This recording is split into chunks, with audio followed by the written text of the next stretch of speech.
आज के लेक्चर में मैं आपसे इनकम टैक्स में प्रयोग की जाने वाली इम्पोर्टेंट डेफिनेशन पर डिस्कस करने जा रहा हूं। सबसे पहले हम बात करते हैं करदाता की। करदाता किसे कहते हैं? करदाता कौन होता है?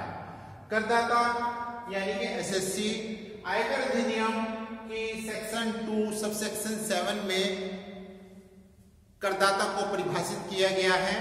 करदाता एक ऐसा व्यक्ति होता है जो स्वयं की आय पर कर देने के लिए उत्तरदायी है। करदाता जो ब्याज या पेनल्टी दे चुकाने के लिए उत्तरदायी है। थर्ड, ऐसा व्यक्ति जिसकी आय पर आयकर विभाग ने कर लगाने की कार्यवाही आरंभ कर दी है।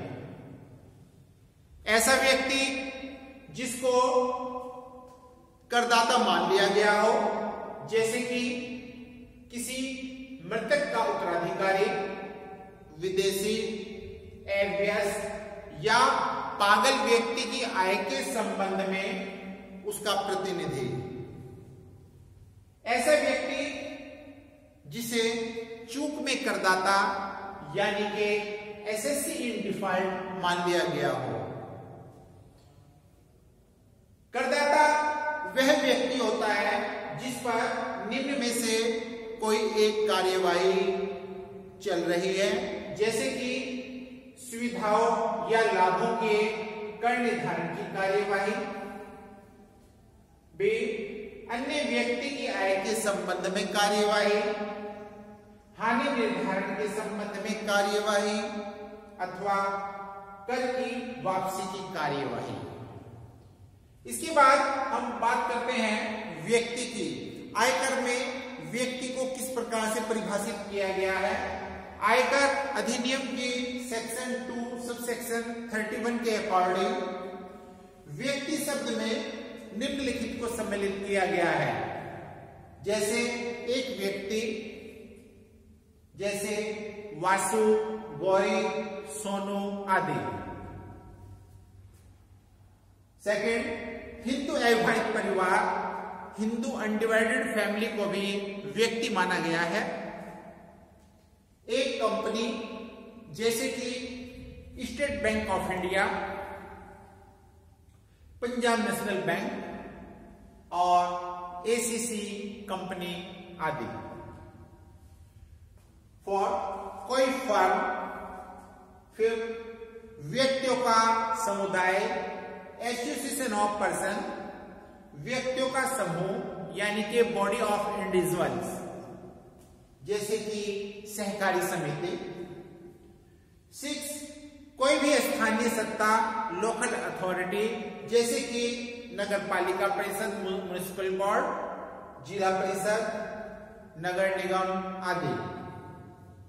7, कोई भी कृत्रिम न्यायिक व्यक्ति, जैसे कि देवी देवता, विश्वविद्यालय आदि। इन सभी को विभाग ने आयकर में जो है न्यायिक व्यक्ति, कृत्रिम न्यायिक व्यक्ति की संज्ञा दी है। 8, कृत्रिम वैधानिक व्यक्ति, जैसा कि वैधानिक निगम, सहकारी संस्था, कोई प्राधिकरण आदि। इनमें से कोई भी जो है व्यक्ति के अंतर्गत आता है। इसके बाद हम बात करते हैं सकल कुल आय।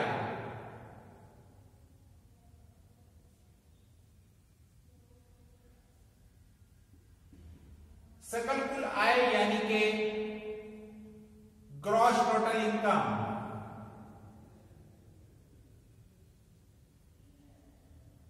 जिसको हम शॉर्ट में जीटीआई के नाम से भी जानते हैं।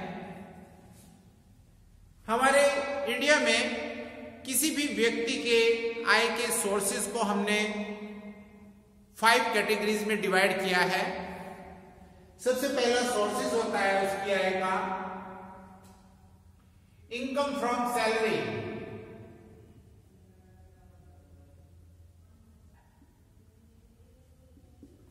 सेकंड सोर्सेज होता है income from house property.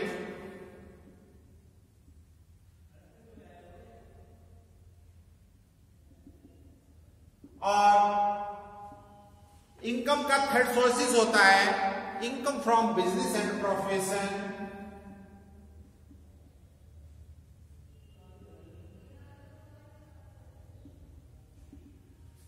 Income का फोर्थ सोर्सेज होता है income from capital gain.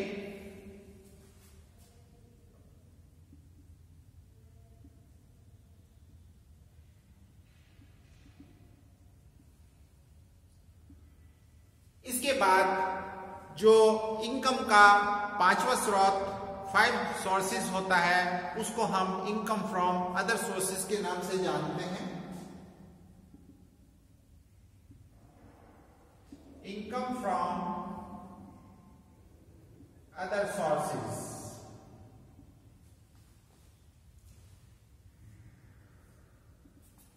Dear student, ऐसा कोई भी व्यक्ति जिसको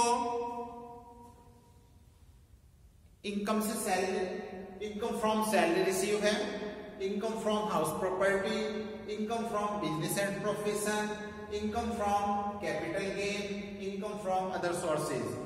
इनकम के इन पांचों स्रोत से होने वाली आय के कुल योग को हम ग्रॉस टोटल इनकम यानी कि सकल कुल आय के नाम से जानते हैं।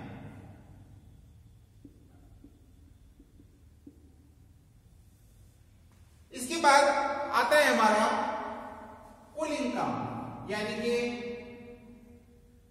कुल आय, टोटल इनकम। अब प्रश्न उठता है कि कुल आय क्या होती है। डियर स्टूडेंट, ध्यान रखिए, ऐसा कोई भी व्यक्ति जिसको इन पांचों सोर्सेज से इनकम होती है या इनमें से कुछ सोर्सेज से इनकम होती है तो उसको होने वाली कुल सकल आय में से यदि सेक्शन 80C से 80U तक की समस्त डिडक्शन लेस कर दी जाए तो शेष बची आय को हम कुल आय के नाम से जानते हैं। इसको हम इस तरह से भी शो कर सकते हैं कि gross total income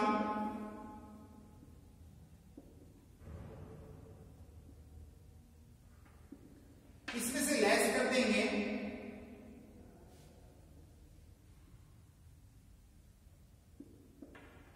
under section 80C से 80U तक की जितनी भी डिडक्शन है, जो बैलेंस अमाउंट बचती है उसको हम टोटल इनकम के नाम से जानते हैं।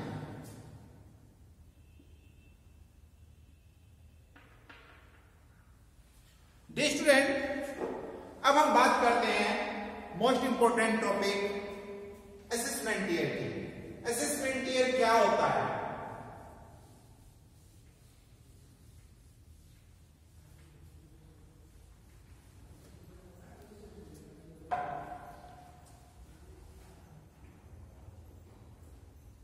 कर निर्धारण वर्ष।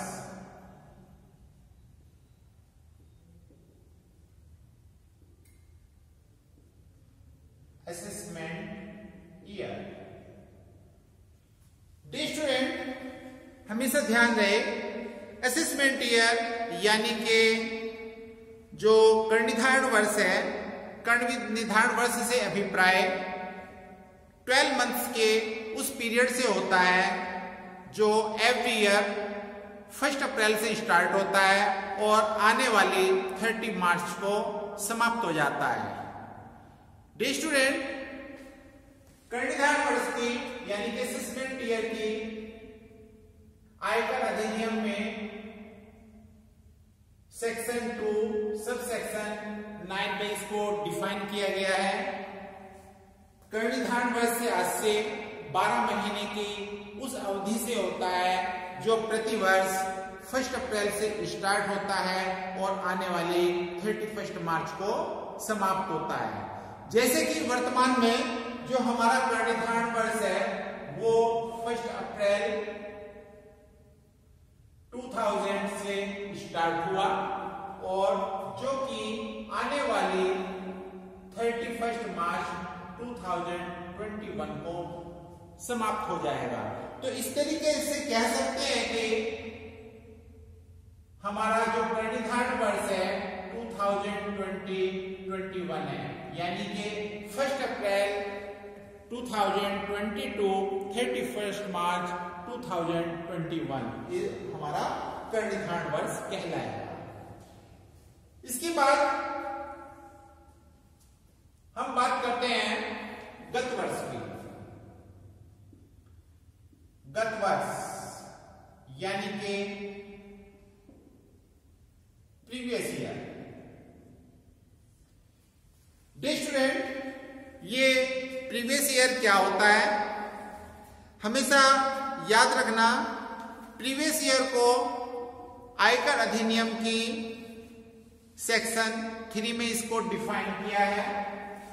अंडर सेक्शन 3 प्रीवियस ईयर वो ईयर होता है जो कि ठीक असेसमेंट ईयर से पहले का वर्ष होता है। जैसे डियर स्टूडेंट, हमेशा याद रखना, हमारा जो असेसमेंट ईयर है वो है 1 अप्रैल 2020 टू 31 मार्च 2021। अभी जैसे कि मैंने आपको बताया है, प्रीवियस ईयर असेसमेंट ईयर से ठीक पहले का वर्ष होता है।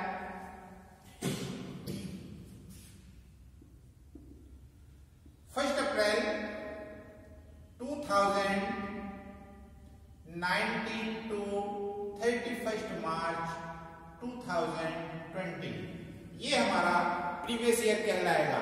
डियर स्टूडेंट्स, कोई भी करदाता हो, कोई भी असेसी हो, उसके द्वारा जो भी इनकम प्रीवियस ईयर में अर्न की जाती है उस पर असेसमेंट ईयर में टैक्स पेड किया जाता है।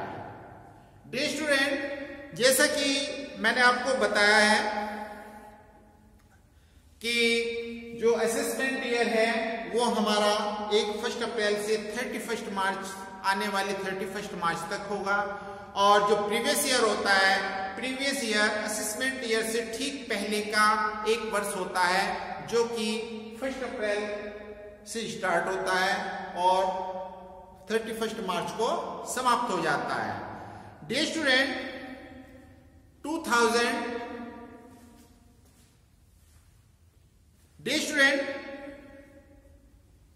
प्रत्यक्ष कर संशोधन अधिनियम होता है हमारा 1987। उसके अकॉर्डिंग कोई भी एसएससी अपना कोई भी असेसमेंट ईयर अब 1 अप्रैल से 31 मार्च के अतिरिक्त नहीं मान सकता।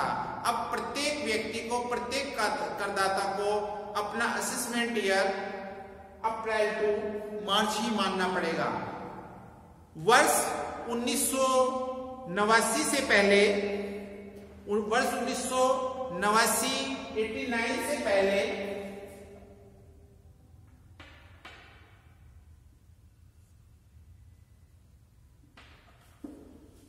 एसएससी अपनी मर्जी के अनुसार अपना लेखा जोखा, अपने बही खाते किसी भी ईयर के अनुसार बना सकता था, जैसे कि दीपावली वर्ष, दशहरा वर्ष, ठीक है, जनवरी टू दिसंबर कैलेंडर वर्ष मान सकता था। लेकिन जो नया प्रत्यक्ष कर संशोधन अधिनियम आया है उसके पश्चात अब सभी करदाताओं के लिए असेसमेंट ईयर अप्रैल टू मार्च कर दिया गया है। डियर स्टूडेंट, अब हमारे सामने बात आती है कि गत वर्ष के ये जो प्रीवियस ईयर होता है इसके एक्सेप्शंस कौन कौन से होते हैं, यानी कि गत वर्ष के अपवाद कौन कौन से हैं। Exceptions of previous year. First होता है, कभी कभी अनिवासी की समुद्री जहाज द्वारा व्यापार से आय होती है। कोई अनिवासी भारत में व्यापार करने के लिए समुद्री जहाज द्वारा आता है,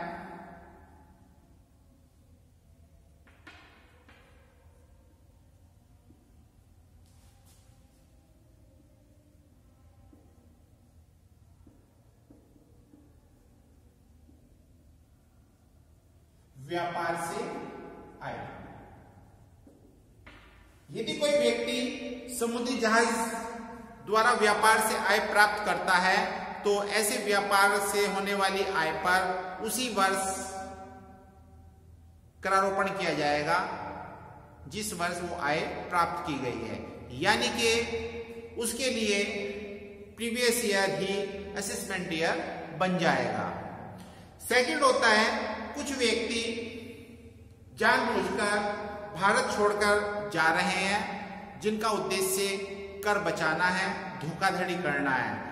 यदि ऐसे व्यक्ति हैं जो कि जानबूझकर भारत छोड़ करके जा रहे हैं अपना व्यापार बंद करके, तो उनके लिए भी प्रीवियस ईयर ही असेसमेंट ईयर होगा।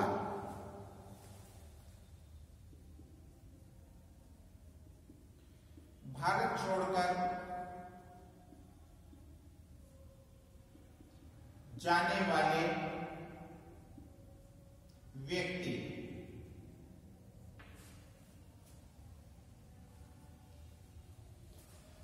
नेक्स्ट होता है, ऐसे व्यक्ति जो कर बचाने के उद्देश्य से अपने व्यापार पेशे को बंद कर देते हैं, तो उन व्यक्तियों के लिए भी प्रीवियस ईयर को ही हम असेसमेंट ईयर मान लेंगे।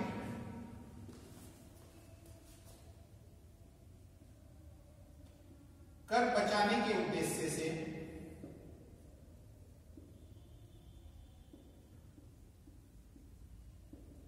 व्यापार पेशा बंद करना,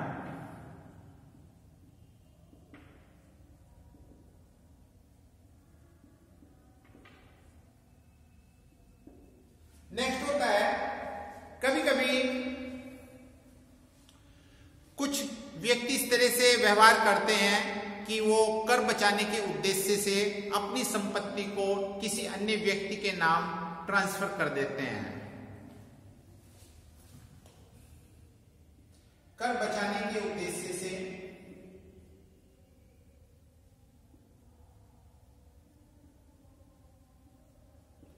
संपत्ति का हस्तांतरण,